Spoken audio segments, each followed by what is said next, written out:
Now generally with JRPGs, most of them are utterly fantastic and we put them in a high pedestal.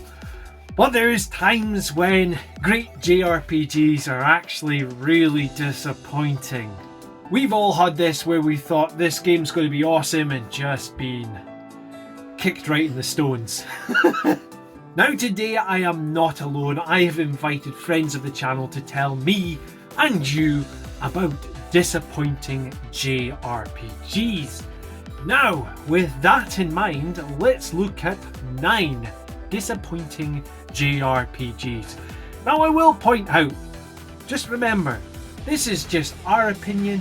What I want to know after is, what disappointing JRPGs have you played? Well, without further ado, let's have a look. So you would like to know what's my most disappointing RPG of all time? Well, that's a fairly simple answer for me, because without a shadow of a doubt, it's Final Fantasy VIII. And yes, you heard me right, it is Final Fantasy VIII, and this one is still sealed, as you may notice, because I also have it digitally in that format. But just in case you didn't get the message, it's Final Fantasy VIII. Now fortunately this one comes with Final Fantasy VII, so it makes it a much better buy.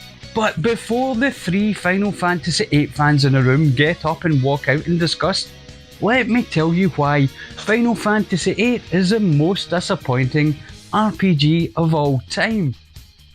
Now straight off the bat I'm going to mention that there was one thing that wasn't in the control of Final Fantasy VIII that made it my most disappointing RPGs of all time, and that is it came after Final Fantasy VII, which we all know is one of, or possibly even the greatest game of all time. So being the very next mainline Final Fantasy game, Final Fantasy VIII had a big pair of shoes to fill, and that wasn't technically its fault. But I'm here today to show you where the blame falls squarely on the shoulders of Final Fantasy VIII, and we're going to start with the first thing that anyone notices in a game, because very much like a good meal, the first bite is always with the eyes, and the graphics in Final Fantasy VIII, well, let's just have a look at that. Now first off, I've got to give Final Fantasy VIII credit when it came to the FMV cinematics. They are absolutely fantastic, and yes, a cut above Final Fantasy VII's. But we all know that cutscene cinematics do not maketh the game, and when it came to the gameplay graphics of Final Fantasy VIII, oh my, did Square make an error or two there. Because instead of going back to the wonderful 8 and 16-bit pixel art of the earlier games, or even trying to tweak the cutesy 32-bit polys that we saw in Final Fantasy VII, for Final Fantasy VIII, and beyond all reason that I can fathom, they tried to emulate PC gaming at the time. Now as much as I love the PlayStation, it does have a particular shelf life when it comes to graphics. And trying to emulate PCs at the turn of the millennium, well, it was just never going to happen, and this is probably where their biggest downfall was. We were left with a pixelated mess, and most definitely not the best looking game here. So now that I've made it abundantly clear that the graphics were a huge disappointment when it came to Final Fantasy VIII, let's move on to the gameplay. Again, I'll start with credit where credit's due, and they did remain with a turn-based combat system, which then unfortunately they managed to turn round and score an own goal by removing one of the most important gameplay aspects of any RPG, and that is the grind. Now don't get me wrong, there was a grind to Final Fantasy VIII, it's just not what you expected it to be. Instead of rushing headlong into battle after battle, grinding up those numbers, making absolutely sure that the next boss you faced was going to get absolutely bleached, what Final Fantasy VIII expected you to do was grind against the same creature, over and over and over again, drawing magic, the same magic over and over and over again. And of course, if you'd drawn all the magic that you could draw, you were then forced to use scanning either one of your party members or the enemy itself, while your party members continued to draw the same magic over and over and over again. Now as we know, Square have moved away from turn-based combat, which is something that disappoints me greatly, but at least they haven't went back to the draw system of Final Fantasy VIII. Now that's only 2 examples of why Final Fantasy VIII was the most disappointing RPG I ever played. 1, the graphics, and 2, the gameplay. And trust me when I say I could make this into a 12-hour long video, but I don't think chicken fillets would appreciate that. So just to hammer it home before I sign off, don't forget to take into account the very lame antagonist, a interdimensional witch, who despite is a very difficult final boss, is a bit of a damp squib when she comes up against other antagonists across the series and other JRPGs as well. Because let's face it, who makes the moon have a giant spot that explodes demons onto the planet is your main big threat? And just to finish this up, we'll have a look at the main protagonist and the party members. Because let's face it, we all knew we were onto a bad thing when we found out that Squall and his crew were nothing more than a bunch of orphans who grew up together, who then forgot they grew up together, and remained to be mostly just a bunch of whiny kids who don't know what they want out of life. So yes, Final Fantasy VIII, my most disappointing RPG of all time, and what a shame that is. And no doubt there's going to be about 3 of you out there who have all disagreed with me. Well, you can at me in Chicken Fillets comments. Thank you very much, and remember, don't play Final Fantasy VIII. Woohoo! Oh, wrong game genre. JRPGs, yeah, not Super Mario Brothers or platformers. Anywho, hello there everybody. I am Upanimbus. And today, Chicken Fillets has kindly invited me to pick a JRPG of my choosing, which I don't like and I find disappointing. So let's find out exactly what game that is.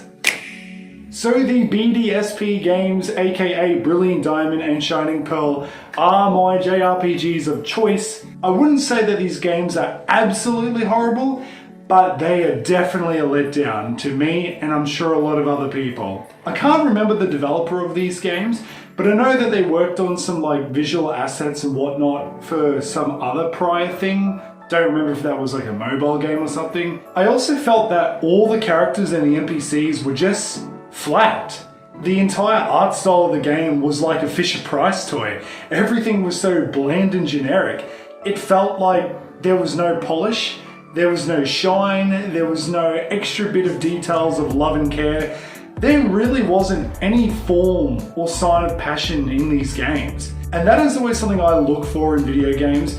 Yes, the gameplay is important and you need the gameplay mechanics to be able to play said game, but I am someone who is a big sucker for aesthetics, and if something doesn't look pleasing to me and it doesn't look complete, then I start to consciously wonder what went wrong and why am I not happy with what I'm seeing. This isn't necessarily in regards to graphics, this is more so with art directional style and just overall visualization for a game. And then when we had the previous remakes like Omega Ruby and Alpha Sapphire, those games were obviously polished. Now I think those remakes were developed in-house within the Pokemon Company and Game Freak and all that.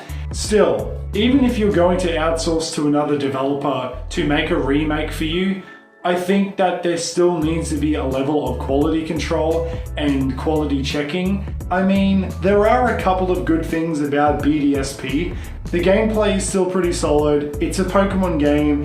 You battle, you train, you explore. It gets the job done. That's still pretty solid. I used to own Brilliant Diamond, but I was that disappointed with the game, I actually had to sell it. I could not physically fathom looking at it any further in my collection. It was disgusting. Chicken Fillets, back to you, my guy. Or whoever's next, over to you. Hey guys, James here from TheRooting, and today we are going to be talking about one of the JRPGs that really disappointed me. So, one of the RPG games that really disappointed me is one of the most talked about RPG games of 2018, and that game is Octopath Traveler. Octopath Traveler is a unique RPG game developed by Square Enix for the Nintendo Switch.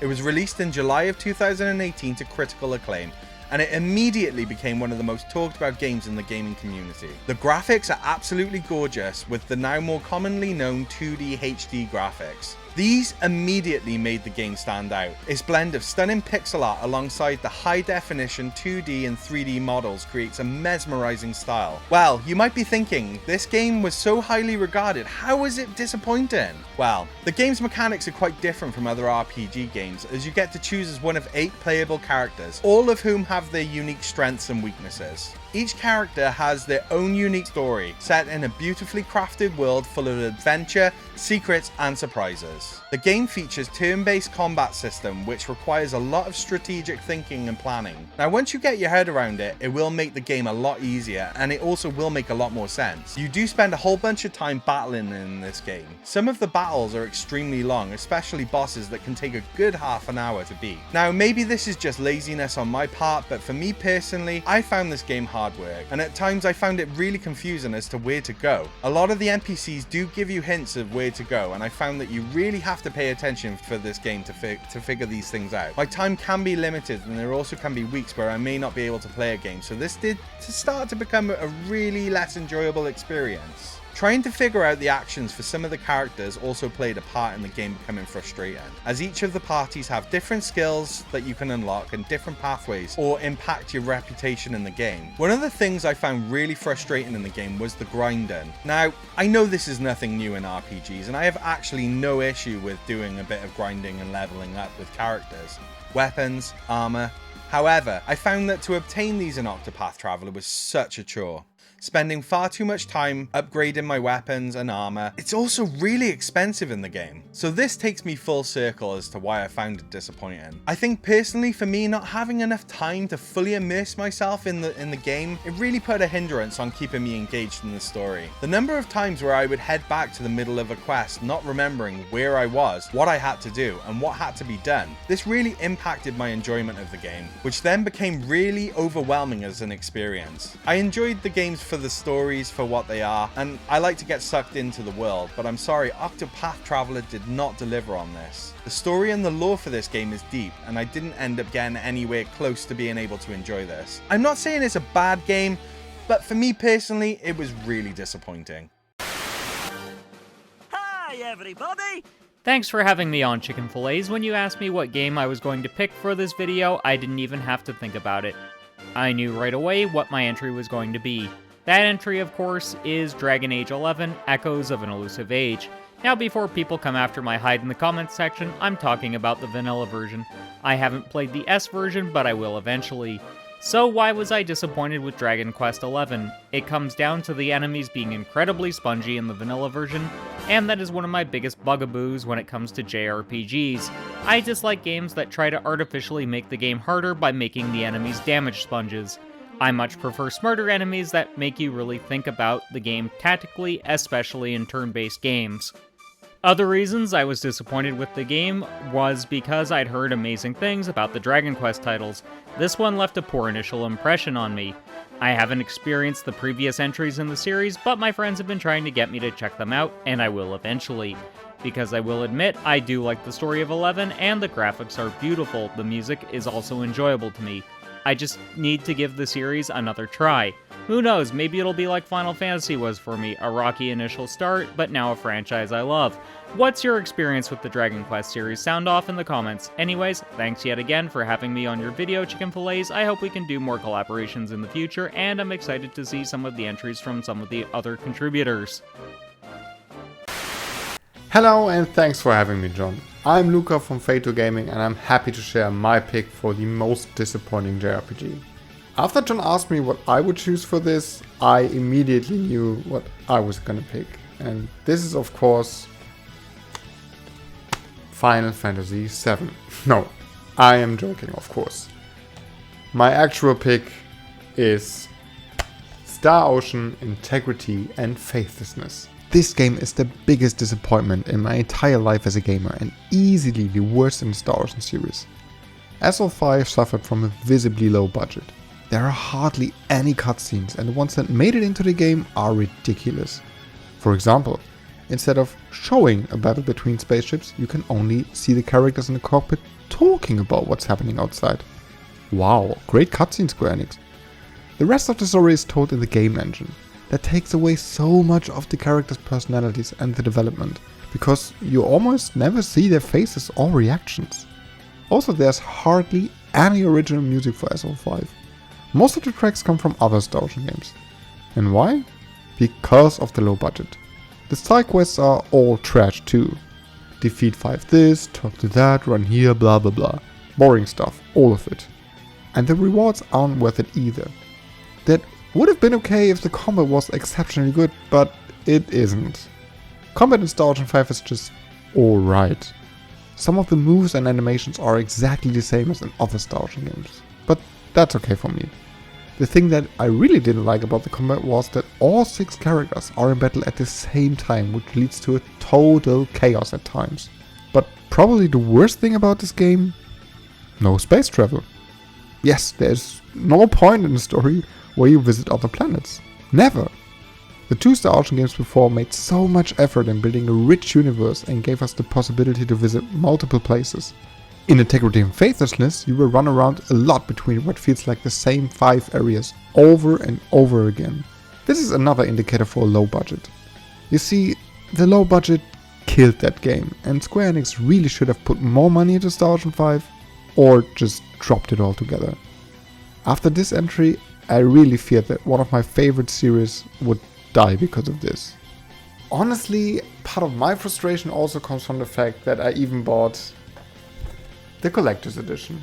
I hate to spend so much money on a game that I don't even like. Well, at least the art book is great. Thanks again for having me, John. It's always a pleasure to be on your channel. Alright guys, have a great day and until next time. Hey everybody, it's Public Enema. When Chicken Fillets asked me to name my most disappointing RPG experience, really one game came to mind, and for me, that's the PS2 version of Final Fantasy XII.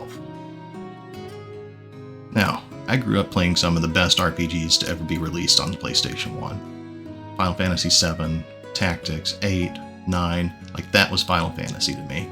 And then the PS2 came out and Final Fantasy X was such an amazing single-player experience. But then Square decided to go the MMO route with Final Fantasy XI, which is something that I wasn't interested in at the time, so I skipped it. But then 12's announced, and here we are, finally returning to a single-player Final Fantasy that's actually set in the same world as Tactics. I could not wait to get my hands on it. But then I did, and I was so disappointed. I mean, technically it was still turn-based, but it wasn't turn-based in the way that I had learned to play the game, so I just really wasn't into the combat system. Managing the gambits kind of felt tedious, and on top of that, the story was not really what I was used to from an RPG. It was more of like a political drama than anything else. Most of the characters were, like, nobody really stood out other than Balthier. Vaughn as a main character to me was not great. And then in battle, like the characters were all kind of the same. They weren't really differentiated. Something that 10 and 9 did very well was, each character's class really popped and they had like a role in battle unique to them. And that wasn't a thing in 12. So this is actually like the only Final Fantasy that I didn't finish. I quit halfway through, and honestly I'm surprised I made it that far. And then the Zodiac Age remaster came out in 2019, and I picked that up for my Switch, and it totally redeemed the game for me. I mean, for starters, they added several quality of life upgrades, like a 4x speed mode, a smooth map overlay, so when you were exploring these large areas, really streamlined that process. They added autosaving when you entered a new part of a large area, so if you got wiped by one of those annoying elemental creatures, you didn't have to go that far back. Also, I was older. I appreciated the political tone of story quite a bit more than I did back in 2006. And another big change they made is the fact that they added like jobs and classes to the license board, so you can really make each character unique and customize them to fit your playstyle. And then on top of all that, they added a trial mode to add some additional challenge and replayability to the game. So to conclude, Final Fantasy XII for the PS2, pretty disappointing experience for me.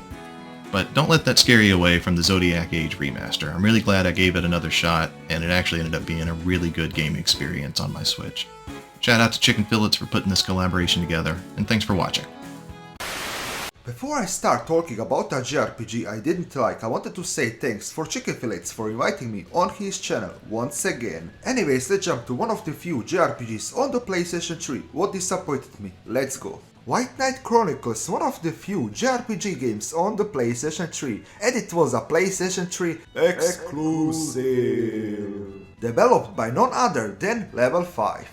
If you don't know who Level 5 is, well, they are the people who made Ni no Kuni, Yokai Watch, Professor Layton, Dark Cloud. They work together with Square Enix on Dragon Quest games like Dragon Quest 8 and Dragon Quest 9. So yeah, they have a pretty big reputation and I cannot wait for Decapolis, another level 5 game announced recently during the newest Nintendo Direct. So it comes to no surprise that I had some big expectations for White Knight Chronicles. Did White Knight Chronicles lived up to my expectations? Well, it's in the top list of the most disappointing JRPGs, so yeah. White Knight Chronicles, it's a MMO RPG first and foremost, what happens to have a single player campaign. I think we found the first reason why this game underperformed. To be fair, the character creator in this game is pretty decent, all things considered. That's so cursed. Proportions? Ooh, we will obviously go 100% because we are a man of culture. Okay, let's name our character Retromania. Wait a second. Nah, I have a better name. Let's go with Perfect. Wait a second, they accepted this name. This is my online MMORPG avatar. Wow, you can really tell this game is from 2008. Okay, let's jump to White Knight Chronicles. If you ask yourself, how does this clown captures his PlayStation 3 game footage? Well... FBI, open up! Come on guys, I have a physical copy of the game. So please, calm down, you act like I murdered someone. You saw nothing, okay? Let's leave it at that. The game has some pretty decent cutscenes and the music in this game is pretty underrated, if you ask me. The combat gets very repetitive and boring very fast, it's automated and very slow, with not a huge variety in skill set. Imagine it like Final Fantasy XII. Because this is an MMORPG on a console, activating skills feels so weird. Playing this game just makes me want to plug in my keyboard and use my keys like 1, 2, 3, 4, 5, 6, 7, 8, 9. And yeah, I mean, does the D-pad work? Yes, it does work, but it feels wrong. People who enjoy this control scheme probably play Spyro and Crash on a PC while using a keyboard and a mouse, or play Anno and The Sims on a console while using a controller. I mean, does it work? Yes, it does work, so does the teeth of my grandma. What it's even worse, it's if the enemy targets you from any distance, and when I say any distance, I mean any distance. The enemy can be close range fighter and still hit you. Yes, still hit you. So you can be miles away of the enemy and the enemy can still hit you, but you yourself cannot hit the enemy. So you need to get close to the enemy to hit the enemy, but the enemy can hit you from any distance, but you cannot do the same.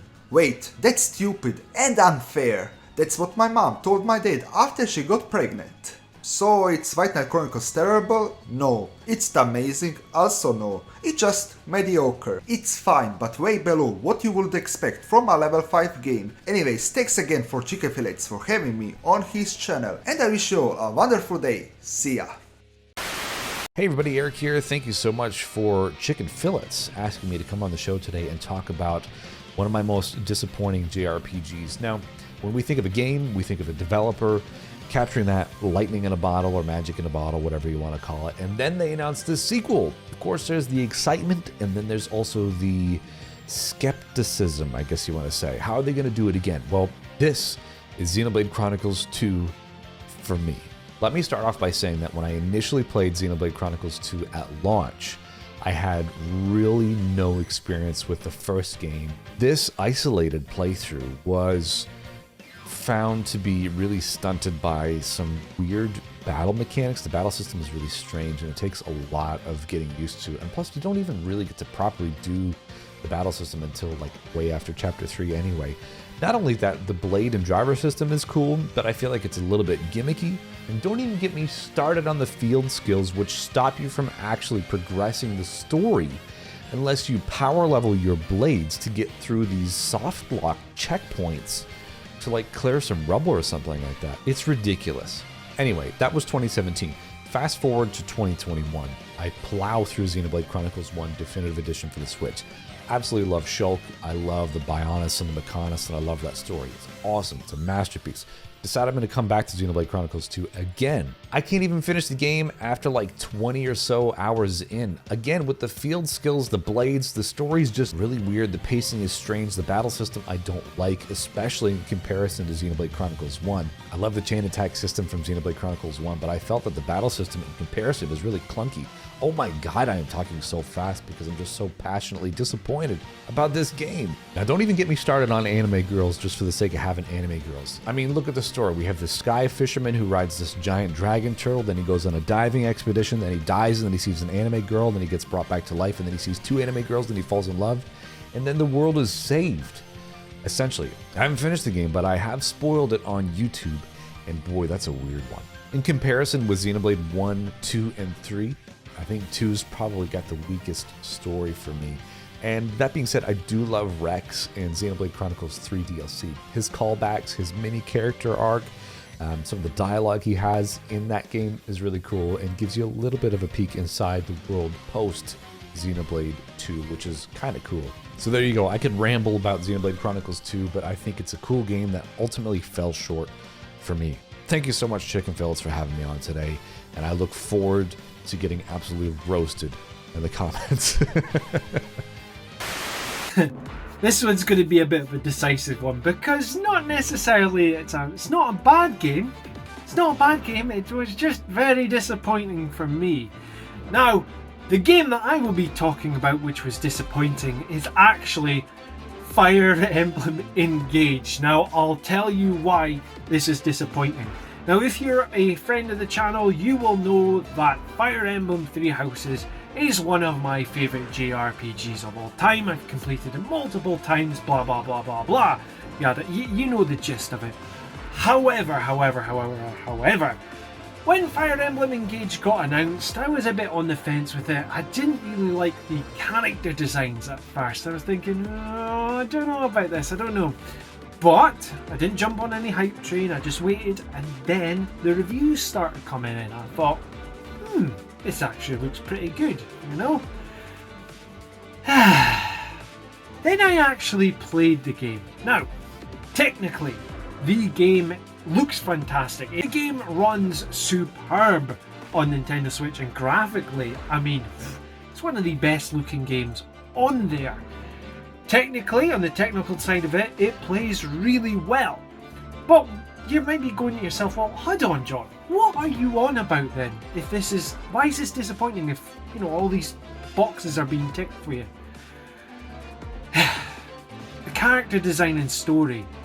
What a load of rubbish with this, right? Now, firstly, I'll talk about the character designs. It's like the character... It's like Intelligent Systems looked at Genshin Impact and went, I'll do that in my game.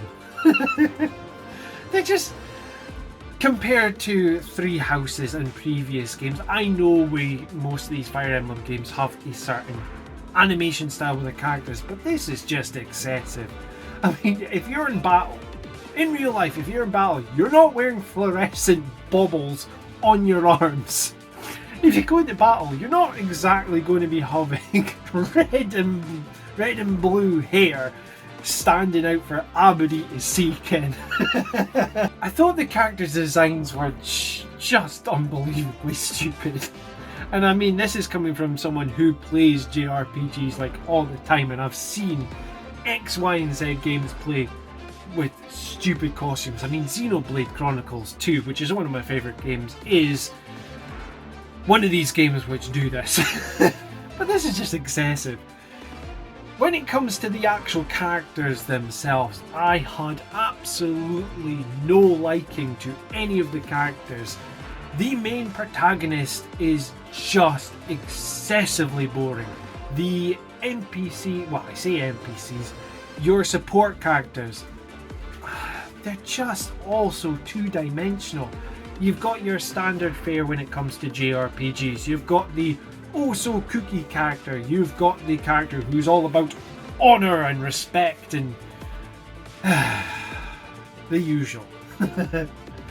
But when it comes to the actual story, it just bored the arse off of me. I am no joking with you. The story is just so bad, and to get to 20 chapters into the game before any significance happens. Come on! Now with the actual story itself, it's like, I'm the good dragon person and I will save the world. Oh no you won't, I will win the battle. you beat them and then they're like, oh, can I be your pal, mate? Come on. There's absolutely no stakes here with the game. It's just like, I hate you, I'm going to fight you. Actually, let's be friends, mighty boss tones here, The game itself, as I said, it technically is great, but the story and the characters just really let it down.